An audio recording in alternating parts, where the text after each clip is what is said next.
So, hello everybody and welcome back to the Hive, which I would be putting welcome like parentheses about because you're not really, it's hard to explain. So welcome back guys. Today I'm doing something a little different. I'm doing a after commentary again like I did it maybe a month or 2 months ago on Death Run courses in general. So I went over like Alarin Ruins and all those other courses. You guys can go and check that out. I have a link down to it in the description below if you guys just want to see it for yourself.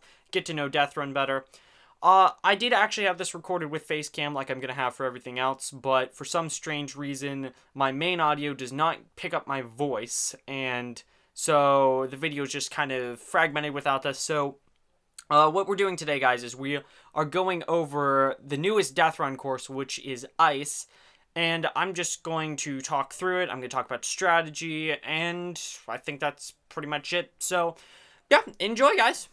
So, this is the map Ice. You guys are seeing it right now in a very large overview scale. You can see me going through it. You can see that it's basically lives up to its name, which is it's mostly ice. There's a lot of ice-based traps. There's a pretty cool cave here.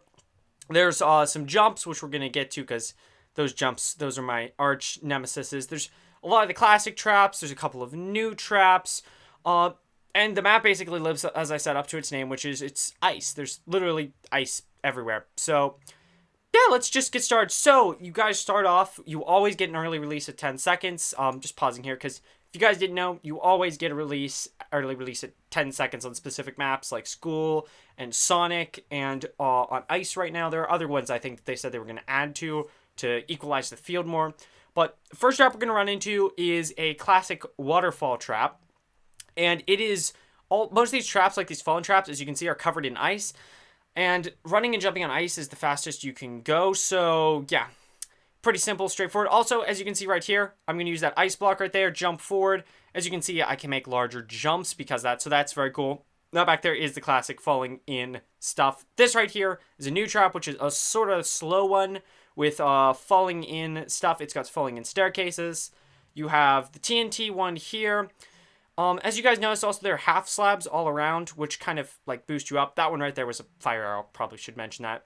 This area right here, just gonna mention this. You guys should pretty much always go for the ice whenever you're playing. Like, if you guys watch right there, I sort of use the ice to speed me up. And the fact that there are half slabs around to boost me. I'm doing some tricks right now. I'm not trying to cover all of them. I'm just trying to talk in general to you guys about the course and the traps. So there's another TNT here. There's a water pit trap again, this time with packed ice instead of normal ice. There's a fire arrow trap here. And then we get to these, which are the jumps, which these jumps are probably the enemy of my existence on Death Run. I have so much trouble with them. They're very hard.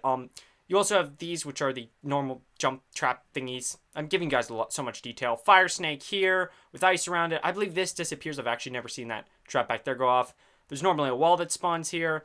This last section, it has those weird water thingies, which are a bit hard to get over. One more TNT section, which I think makes it the largest. And then right at the end, it has, there's actually a falling trap. So that last section sort of falls inward whenever you're going towards it. So I've sort of hopefully gotten you guys through most of the course. You guys have seen an overview of it. I now want to actually talk more about strategy on the course. I've got quite a bit of footage here, so I'm not sure how much of it I'm going to be using because I got like 10 minutes maybe of good footage, which is beautiful for this. This is crazy. I've only got like 2 minutes into what I have so far, but besides the point. So, first bit, just saying this. Always run and jump on the ice. I think that's kind of self-explanatory. Right there. No, I didn't do it. Why didn't I do it? But this section right here, I personally think is one of the hardest sections because of how slow it is and how slow you have to go to get over it. TNT sections are always hard. Just basic, same normal stuff. Try to fake out the deaths and get them to set it off. Fire arrow traps, yeah, they're fire arrow traps. They're hard to get around. Right in this section, make sure you guys go for that ice right there. The ice right there, if you ice off that and jump off the slab, you can get a boost. Just as a note, also, that falling floor back there does fall in the opposite direction from what it normally does. So, it's a little bit different. And guys, just saying, giant there is OP. There's fire arrows back there too, which you guys just saw. I'm going through this like at the speed of light. There's a giant trap here. There's a fire field trap here. Next after that is the the TNT trap, which is like, I think that's the second of 3. You have the water or ice jump. This here is a fire arrow, and if you guys are able to, you can jump to right there and strafe right over to the portal, or you can fail epically like I did. But if you can strafe over, it saves a good amount of time, so that's a good thing. I think I'm about to do it, because I decided to... Did I wait? No, I didn't wait. Why didn't I wait? Why didn't I wait? This section, guys, I'm sure you guys know about this, but the green floor has lag issues for me, and I have trouble sometimes getting it pinpointed right. So always spend like a second on the green arrow before you jump. So the green blocks, not the green arrow, but on the green blocks before you jump, because you'll sometimes get like weird pullback lag and such. This section I don't really have any recommendations, except generally the red blocks are the fastest. So that is generally what you want to go for, because the red blocks will be the shortest way. Just jumping right here, guys. Also, strafe usually over those back there is good. And right here, backward strafe so the death couldn't catch me. So that actually went quite well. So going through the map, I'm just looking at another run here, because there are some tricks I literally did not pull off. So first trick's right here. I'm going to strafe off this. Now, why am I not... Let's see. Come on, previous Wava. Don't fail me. So I'm going to strafe... You know what? I'm skipping ahead if I'm going to be a bad boy like that. Why didn't I do that? Why? Why didn't I do that? I don't know why I didn't do that. By the way, guys, just showing you this here briefly, there's a fire arrow, the fire trap right there. That's how it works. It's pretty fast, so you probably have to go for the ice to sort of get through. I did strafe over that, by the way, just because there's the trap as well.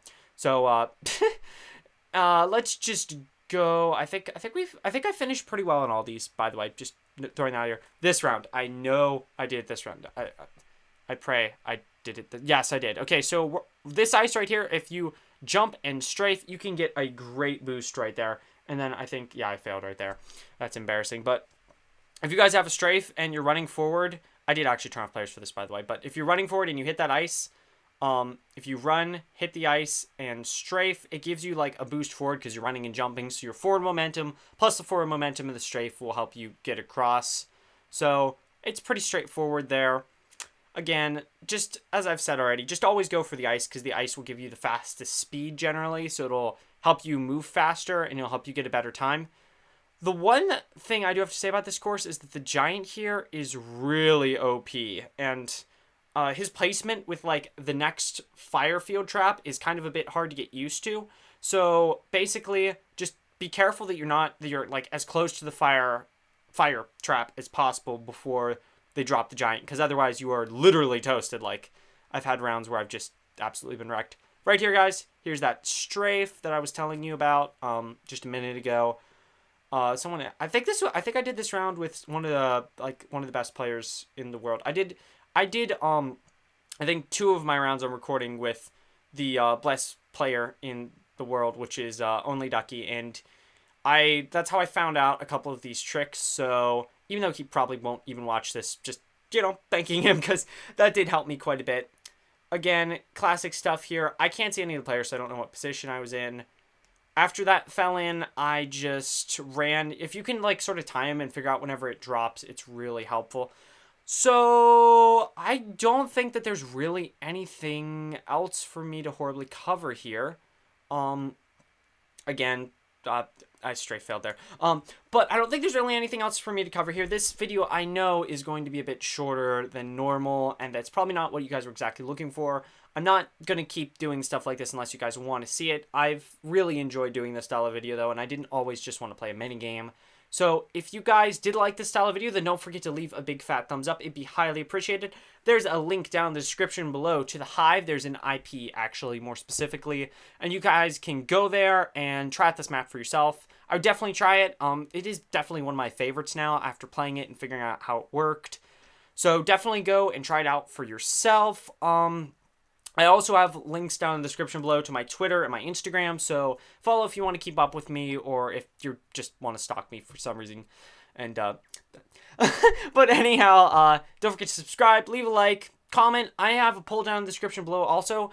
I wanted to see, since we're getting sort of towards the end of this year, what games you guys wanted to see next year for Minigame Monday. So not including Skywars, because we're doing that already on Wednesdays. So like Death Run, Cowboys and Indians, if you guys just want to see it in general. So if you guys wouldn't mind, go vote on that. That's all. So, thank you guys once again for watching. My name's WaveViper, and I'll be seeing you all next time. Goodbye!